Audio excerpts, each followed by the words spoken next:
Estamos começando aqui uma edição especial do nosso programa Rádio Live para bater um papo hoje com o vereador da cidade de Montes Claros, Rodrigo Cadeirante. O Rodrigo está visitando aqui a região, conhecendo e veio até a gente para poder bater um papo e a gente conhecer um pouco mais dele e ele conhecer a gente, não é isso, Rodrigo? Boa tarde, seja bem-vindo. Queria que você se apresentasse ao nosso público. Obrigado, Amarildo. Quero agradecer aqui a Rádio Live por estar nos cedendo esse espaço, agradecer a você, agradecer também a sua produção, o Neném que está aí nos assessorando hoje também, está ajudando e ajudando muito. Então, estou aqui na cidade, estou aqui em Itacarambi, na região, desde sábado, né? E sempre que venho a Itacarambi, sou muito bem recebido, né? Muito bem recebido, muito bem acolhido. E hoje quem cuidou da nossa agenda aqui nesse final de semana foi o amigo, vereador, já de segundo mandato, pessoa que tem a minha admiração, o meu respeito, até mesmo pelas dificuldades que enfrenta, né? O vereador Bedego aqui de Itacarambi, ele que também tem uma grave deficiência, né? Uma séria deficiência, é cadeirante também, usa cadeira de rodas motorizada para se locomover e nos fez o convite. E aqui estamos, muito bem recebidos. Então, hoje, né, sou vereador em Montes Claros, estou no meu 3º mandato consecutivo e sempre aumentando a votação, né? Nas últimas eleições eu fui eleito o vereador mais votado de todo o norte do estado de Minas Gerais. Sou um vereador de algumas posições até radicais, né, Amarildo? Porque não é porque estou no poder que vou mudar minhas convicções. Aquilo que eu acreditava antes de entrar para a política, eu continuo acreditando hoje, né? Então, a minha apresentação é essa. Nasci em São Paulo, fui bem recebido e acolhido aqui no norte de Minas Gerais e desde que cheguei em Montes Claros e me apaixonei pelo pão de queijo, não quis mais voltar para São Paulo, né? E a cidade em que eu enfrentei muitas dificuldades na minha vida e eu que já pratiquei esporte a nível profissional, eu já corri o Campeonato Mineiro de Mountain Bike, de repente me deparo com uma doença grave, rara e degenerativa, né? Que vem me tirando movimentos dos músculos, né? A começar por braços e pernas, hoje muita dificuldade também com os músculos do tronco, problemas cardíacos, respiratórios, mas enfim. Comecei lá em Montes Claros uma luta contra as arbitrariedades, os absurdos cometidos pelos empresários do transporte coletivo na cidade. Quando a gente não conseguia sequer um ônibus acessível para locomover pela cidade. E aí iniciei essa batalha, comecei a acioná-los na justiça, fazer boletim de ocorrência, procurar as autoridades políticas para resolverem aquele assunto, mas a coisa não avançava. Eu percebia, Amarildo, que eu estava gritando e ninguém me escutava. E aí eu tive a oportunidade de entrar para a política.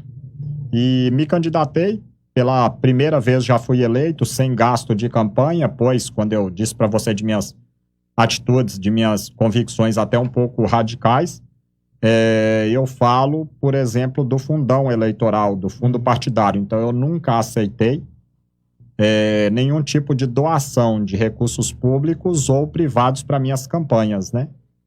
E fui candidato com recursos próprios, gastei apenas R$ 1.025 e fui eleito daquela vez. Primeiro mandato na oposição, um mandato muito difícil, o prefeito da cidade, ele não ouvia quem tinha opiniões contrárias, né?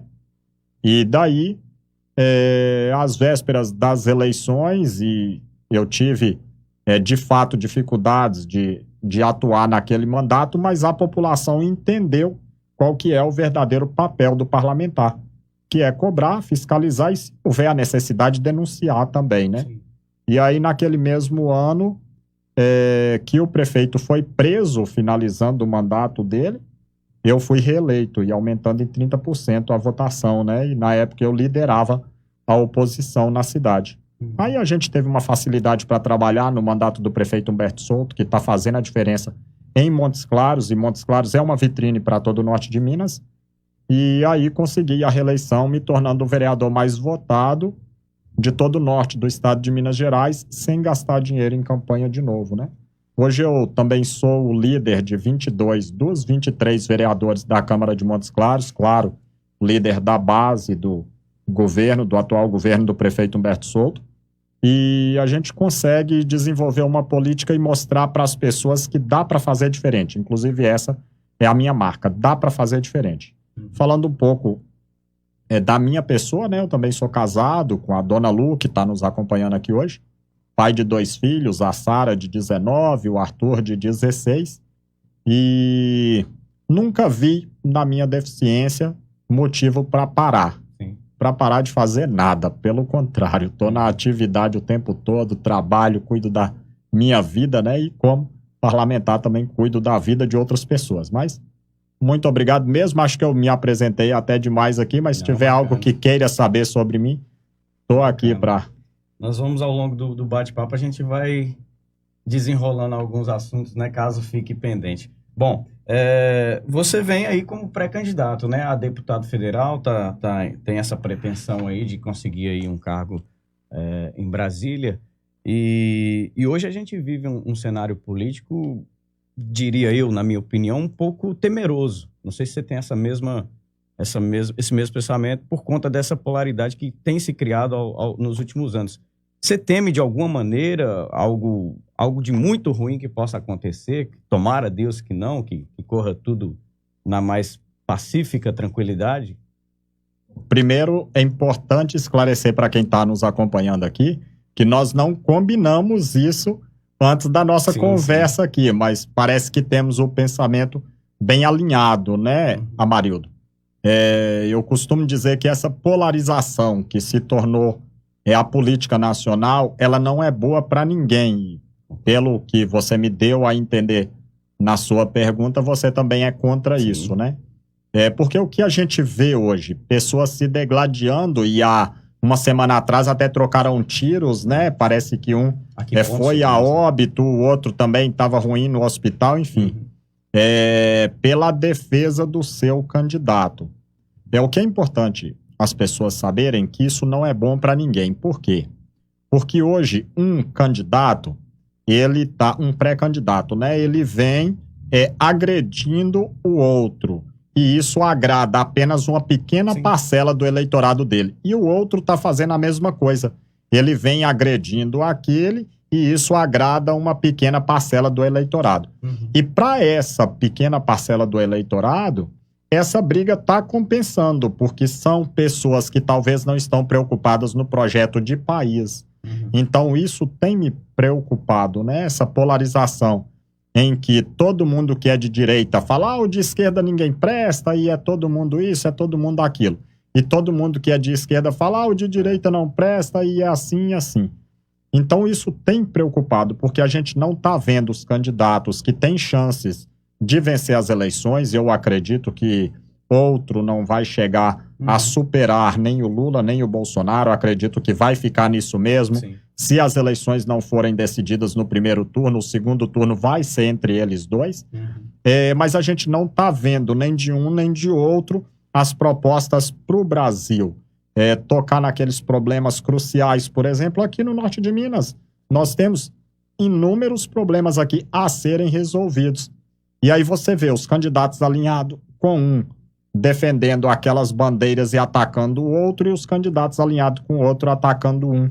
E isso tem me preocupado, Isso nos preocupa, Amarildo, até a gente que se dispõe a entrar no... Então a gente tem visto, né, Amarildo, continuando, que essa polarização ela não está sendo bem para ninguém, não está sendo boa para ninguém.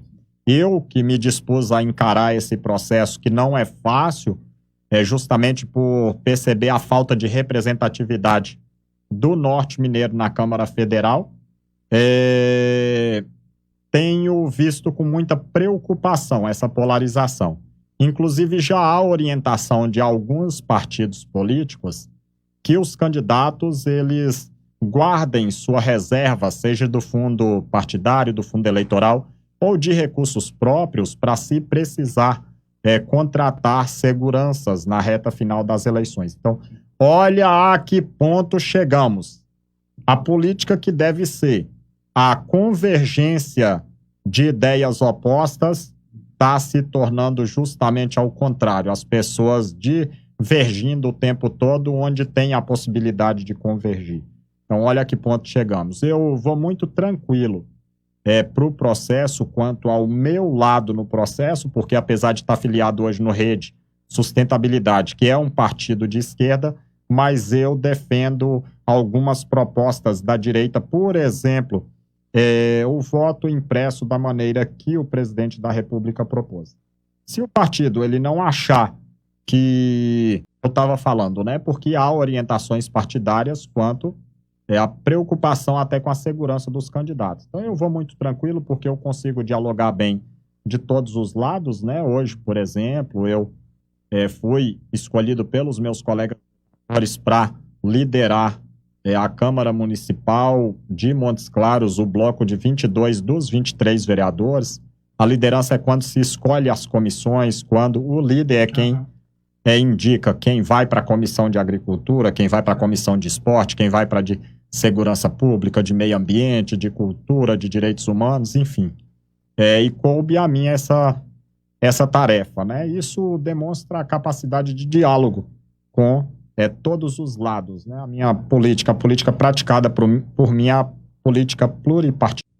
Então, eu voltando à pergunta, com a sua experiência, a sua bagagem já de 3 mandatos como vereador, o que você pode levar para, quem sabe, almejar uma vaga na Câmara Federal e de que maneira isso pode te ajudar a desempenhar um bom trabalho assim como você já faz como vereador?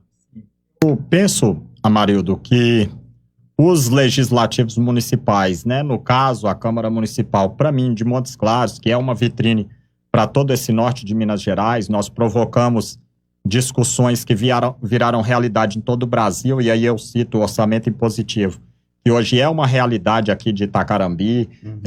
Eu apresentei tudo para o meu amigo Bedego, antes dele se tornar vereador, e falei, olha, Bedego, isso aqui você apresenta para as forças políticas em Itacarambi, porque isso vai virar realidade, porque a gente tinha iniciado essa discussão em Montes Claros.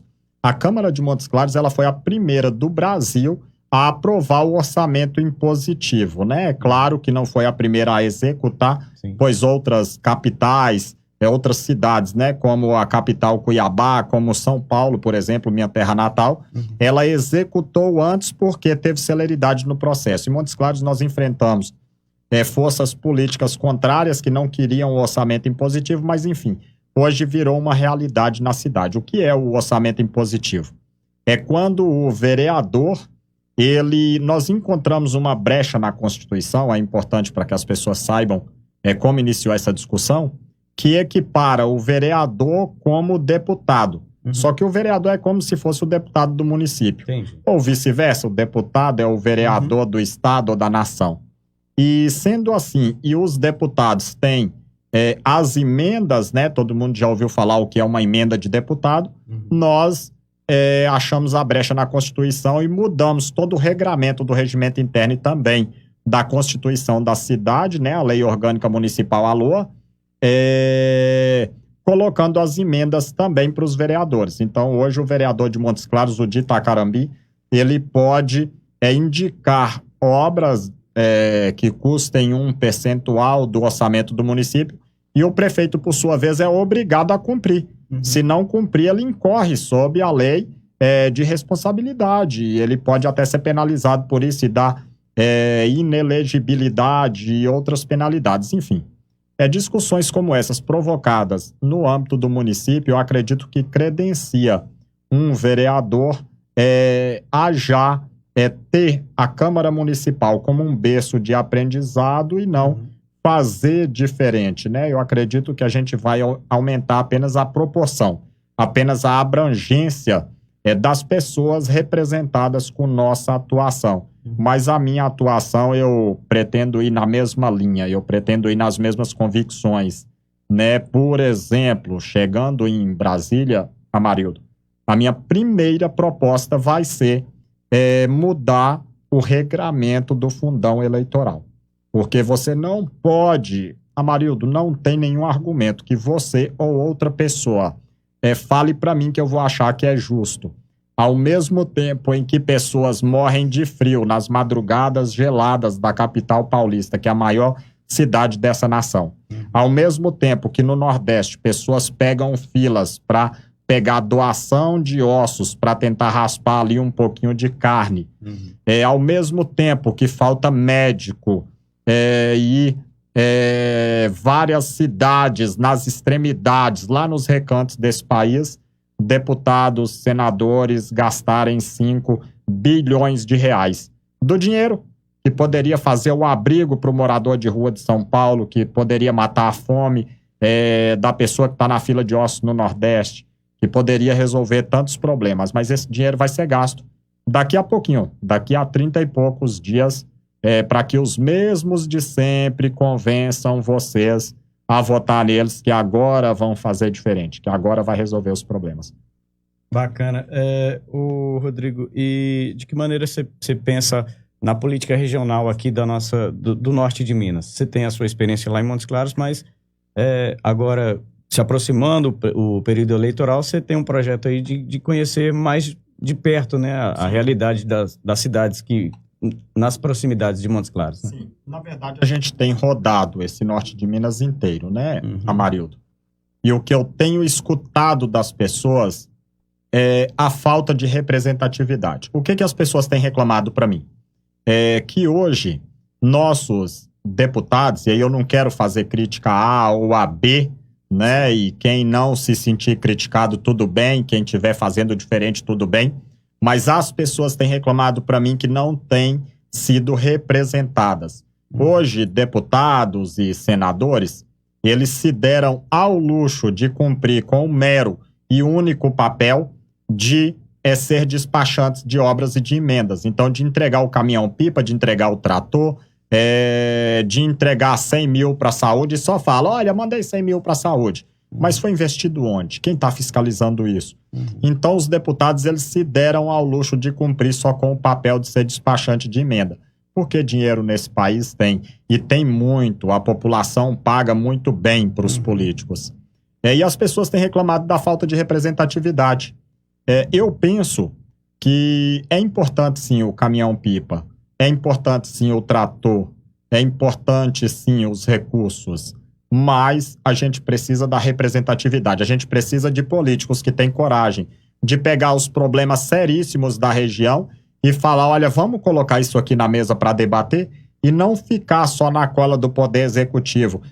Libera a emenda para mim de 100 mil, porque lá em Itacarambi eu vou conseguir o apoio de tantos vereadores, porque lá em Manga nós vamos conseguir o apoio do prefeito, porque lá em Missões nós vamos conseguir o apoio do líder indígena. Então isso é muito triste, você vê que falta representatividade.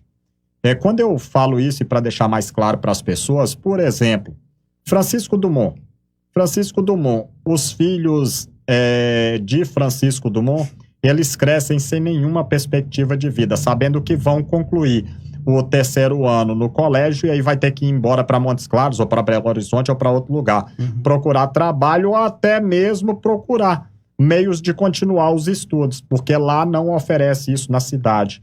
E isso angustia também os pais, porque pai nenhum, Amarildo, quer criar o seu filho para ficar longe dele.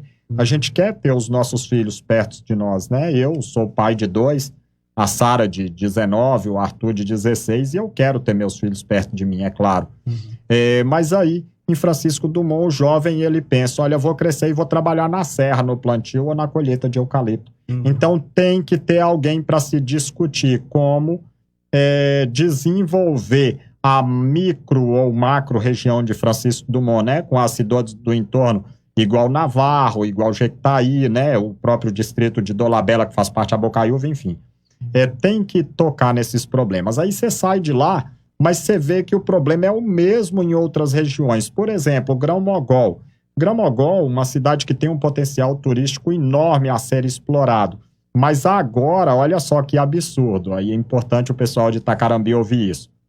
Grão-Mogol, Fruta de Leite, Padre Carvalho e Josenópolis, eles estão aceitando na região a mineração e aceitando de braços abertos como se fosse a única forma de desenvolvimento econômico da região, num lugar que tem um potencial turístico enorme. Então, a gente poderia, sim, com uma discussão séria, com políticas sérias, fomentar o turismo na região de Grão-Mogol e levar o desenvolvimento, o emprego e renda, o dinheiro para lá, protegendo a natureza, ao invés do que a mineração faz, que é degradar a natureza. E aí você pega aqui, olha, em Itacarambi, por exemplo, aí eu que te pergunto, Amarildo, agora eu faço o papel de entrevistador. Há quantos anos você vê às vésperas das eleições políticos aparecerem falando que vão asfaltar a estrada de Itacarambi a Manga?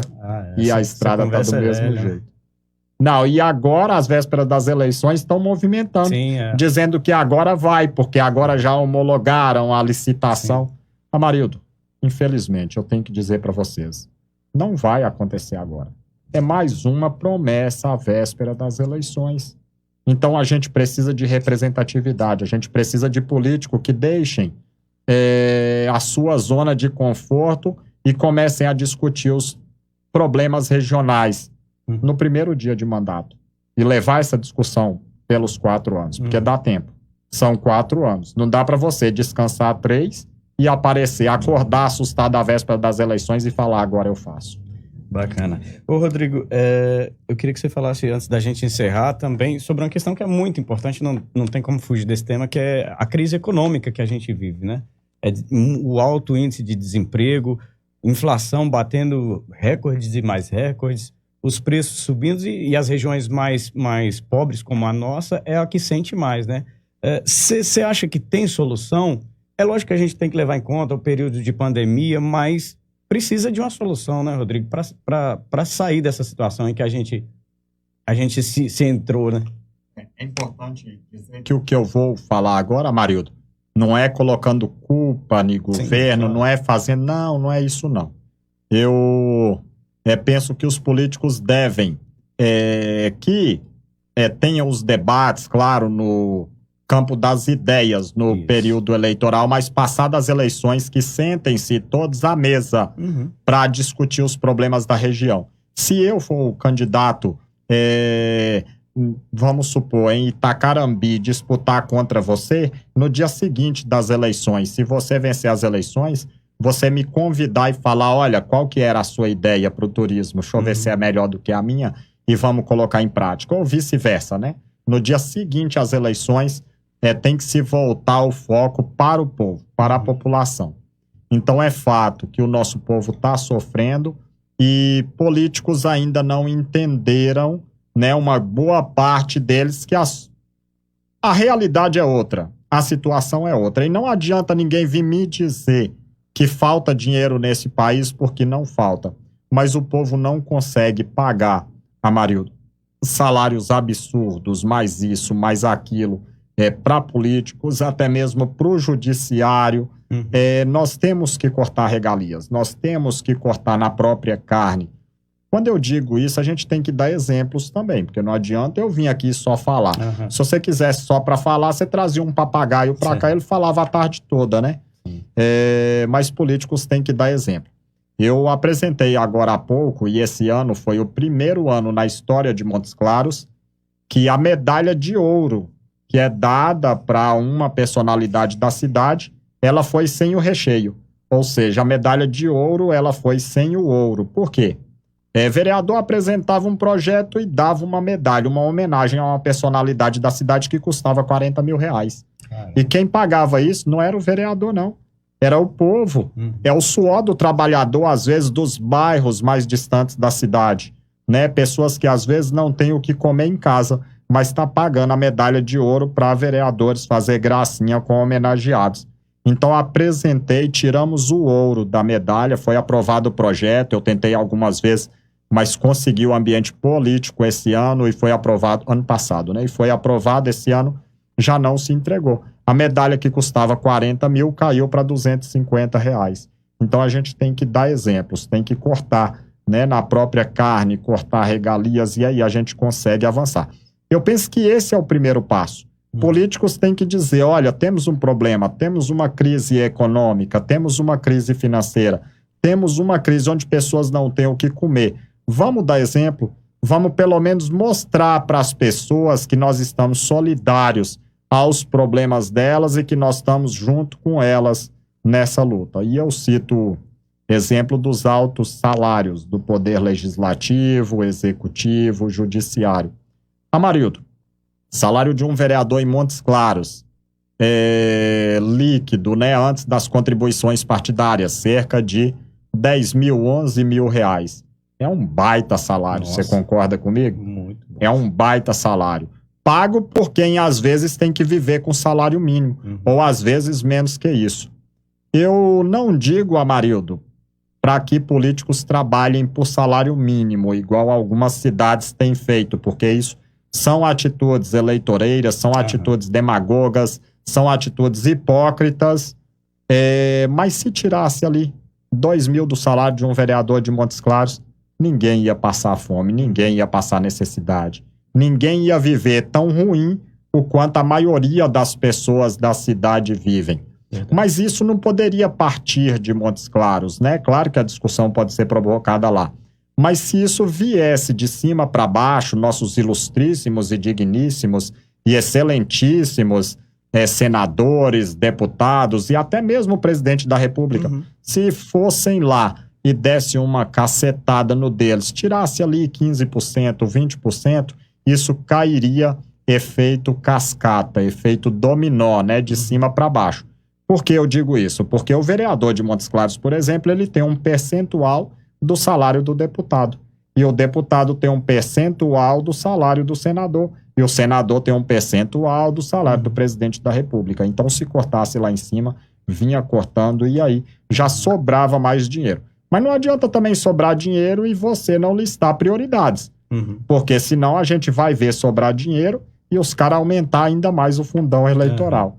Então a discussão tem que ter séria, tem que ser séria. Mas essa discussão tem que partir dos eleitores, né? Para avaliarem as melhores propostas, para avaliarem não só as melhores propostas, porque nesse ano aparece um monte de gente com boa proposta, mas avaliar a conduta, quando a pessoa teve a oportunidade, o que ela fez no cargo, né? Então é mais ou menos por aí que eu acho que é o caminho para a gente começar a consertar esses entraves, esses gargalos que temos no país. Bacana. Você que está nos acompanhando aí pelo Facebook, a gente está com a edição especial do nosso programa Rádio Live, hoje recebendo aqui o Rodrigo Cadeirante, ele que é vereador lá na cidade de Montes Claros e pré-candidato a deputado federal. Rodrigo, agradecer a você por esse bate-papo, pela visita, te desejar boa sorte na sua caminhada, na sua trajetória. Tomara que você consiga aí alcançar os seus objetivos e trabalhar pela nossa região. Amarildo, só tenho a agradecer a você pelo espaço aqui na Rádio Live, agradecer também ao Neném que está nos ajudando aí, agradecer aqui em Itacarambi toda a receptividade que tive, todo esse calor humano mesmo que tive, apesar do calor do clima também, mas o calor humano é bem maior do que o calor do sol aqui em Itacarambi. E na pessoa do Bedego, meu amigo Bedego, que eu queria agradecer a todas as pessoas dessa cidade pela receptividade. O Bedego, ele tá passando por momentos turbulentos, mas o bicho é valente. Ele é casca grossa, ele tá aguentando o tranco mesmo, né, Amarildo? Esses dias eu, rodando aqui por Itacarambi, um cidadão, o Bedego nem me autorizou a dizer isso, o Bedego nem... Acho que ele nem sabe do que foi conversado, mas o cidadão daqui de Itacarambi, ele falou comigo, olha, o Bedego tá passando um aperto porque tudo que ele quer fazer estão barrando. Então, ele tá remando porque ele não concorda com algumas das ideias da administração municipal, ele sofre muito e tá tendo aí todo tipo de forças contrárias, né? Literalmente nadando contra a maré. Mas eu tenho certeza que ele vai sair fortalecido dessa luta. Quem conhece ele, conhece a seriedade dele, né? Claro, nós temos outros vereadores também combativos na Câmara Municipal de Itacarambi, e é isso. O parlamento é para isso mesmo, é para a gente apresentar as opiniões contrárias, a gente divergir no campo das ideias. Agora, o que não pode é politicagem. Por exemplo, você vai fazer qualquer obra lá no Bairro Novo, por exemplo, e faz o calçamento da rua do Bedego. E aí espalha por toda a cidade que o Bedego está na Câmara Municipal buscando atender os interesses próprios. E não é isso, a gente sabe que não é isso. Ele não vem alinhado com a administração, então isso já foi uma maldade política para cima do meu amigo, mas eu tenho certeza que ele vai conseguir sair fortalecido dessa luta, porque ele é casca grossa e é só mesmo agradecer a vocês. Muito obrigado mesmo, Amarildo. Força pro Bedego aí. Sei que não é fácil, mas bola pra frente, meu irmão. Lembra do seu amigo Rodrigo Cadeirante aqui, que ia com as opiniões contrárias também na Câmara de Montes Claros e mesmo assim conseguiu ser reeleito, aumentando o número de votos, né? Em Montes Claros, o prefeito foi parar na cadeia. A gente espera que isso não aconteça em nenhum outro lugar. Ninguém gosta desse tipo de situação, mas é fato que quem erra tem que pagar pelo seu erro. Bacana, esse foi o Rodrigo Cadeirante aqui no nosso programa Rádio Live. Agradecer ao WN Studio, meu querido Nenê, que cedeu o espaço aqui hoje, e a gente se vê numa próxima oportunidade. Valeu, até a próxima.